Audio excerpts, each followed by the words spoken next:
Thank you, Mr. Speaker. I want to start by sending my condolences to all the families and friends of victims of the terror attack in New Zealand last week. The terrible events in Christchurch should remind us all there is no place for hate, and I pay tribute to the way in which Prime Minister Jacinda Ardern has responded with such dignity and such compassion to this crisis, and I absolutely agree with the comments of the Prime Minister concerning the events at Stanwell and Utrecht.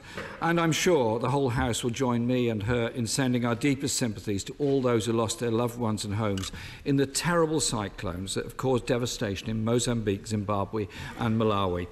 I support the government in sending £6 million of aid. I hope if more aid is required, we will be able to respond urgently and generously to any demand for help from people that are so desperately suffering at the present time.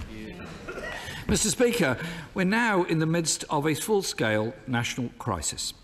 Incompetence, failure and intransigence from the Prime Minister and her government have brought us to this point. Parliament has rejected her deal. It's rejected no deal. The Prime Minister now has no plan. In an effort to break the deadlock, I've held meetings with members all across the House, and I'm having further meetings today to find a compromise that supports jobs and living standards. Tomorrow, I'm meeting EU Prime Ministers and officials in Brussels. This, Mr. Speaker, is a national crisis. Will the Prime Minister meet me today to discuss our proposals as a way forward to get out of this crisis? To the right honourable gentleman, it's a bit rich him standing up and inviting me to meet him when for days and days he refused to meet me. And when for days and days he refused to meet me, and he then refused to allow the Shadow Brexit Secretary to have a further meeting with the Chancellor of the Duchy of Lancaster. Of course, I'm always happy to meet members across this House to discuss the issue of Europe, but I do note that opposition party leaders, when they came out from the meeting with the Leader of the Opposition, made it clear that what they didn't want was Brexit. We should be delivering Brexit for the people of this country. Corbyn! I'm not sure there was an answer to my question there, actually, Mr. Speaker. I wanted no deal taken off the table. The House has taken no deal off the table. It's time the Prime Minister took no deal off the table.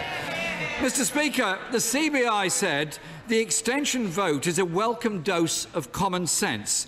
Put in place a new process, drop the red lines. Every MP must show leadership through compromise.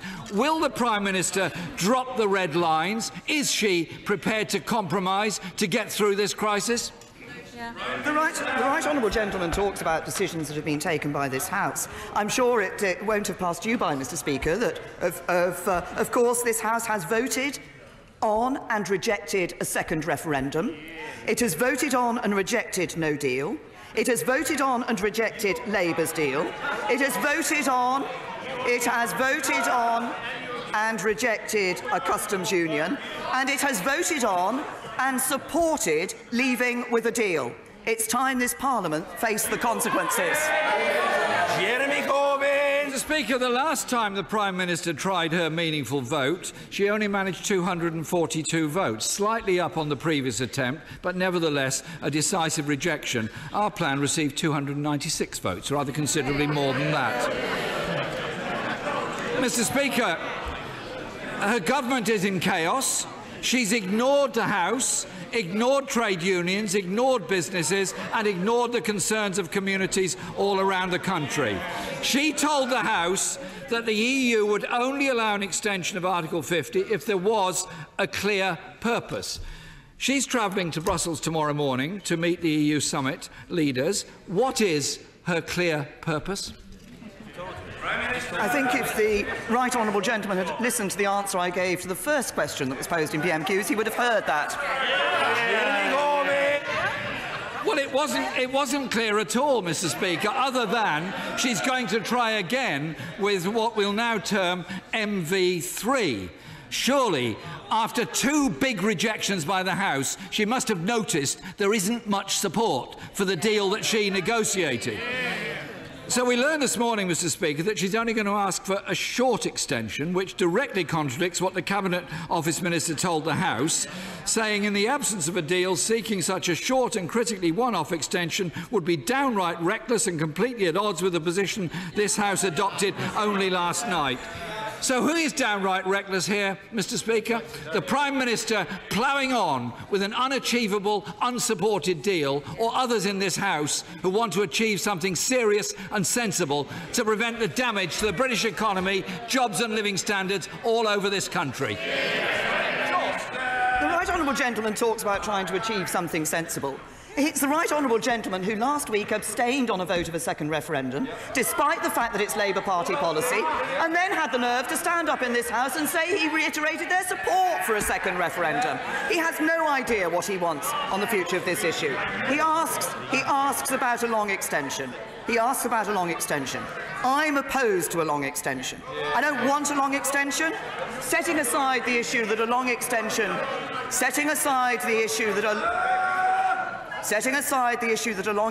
would mean we would have to hold the European parliamentary elections, which I don't think is in anybody's interests.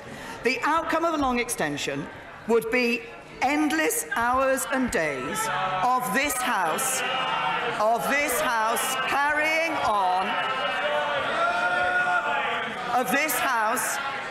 on contemplating its navel on Europe and failing to address the issues that matter to our constituents.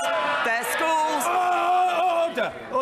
Order. The answer from the Prime Minister must be heard, and everybody else will be heard. The Prime Minister. The outcome of a long extension would be this House spending yet more endless hours contemplating its navel on Europe and failing to address the issues that matter to our constituents, schools and hospitals and security and jobs. This House has indulged itself on Europe for too long.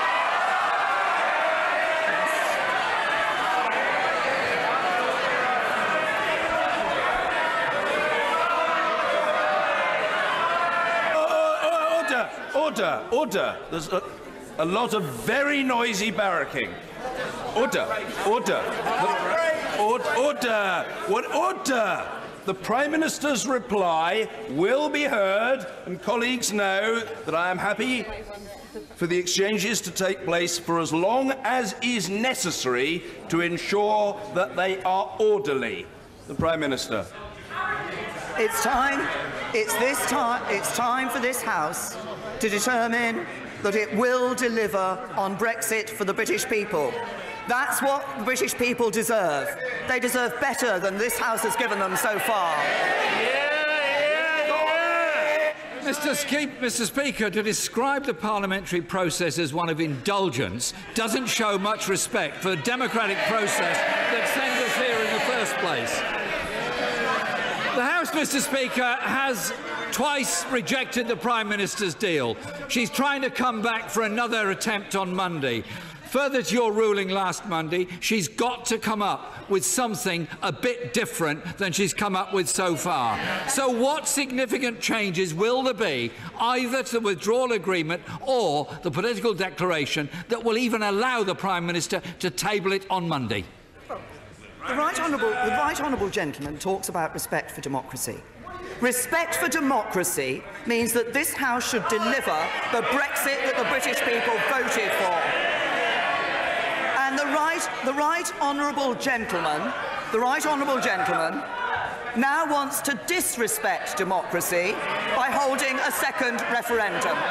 It is not this government that is being disrespectful of the British people. It is the right honourable gentleman and his Labour Party. Jeremy Corbyn! The job of Parliament is to hold government to account, and the Prime Minister doesn't seem to understand that. When she was first defeated, she promised legally binding changes. I haven't seen those legally binding changes. All she's doing is running down the clock after a second heavy defeat. Today, Mr. Speaker, marks 1,000 days since the referendum. And this government has led the country and themselves into crisis, chaos and division. We are still legally due to leave the European Union in 9 days' time. Months of running down the clock and a concerted campaign of blackmail, bullying and bribery has failed to convince the House, either or the country, that her deal is anything but a damaging national failure and should be rejected. They've run out of time. They've run out of ideas. People, Mr. Speaker, all over this country are anxious and frustrated with this government's utter inability to find a way through the crisis.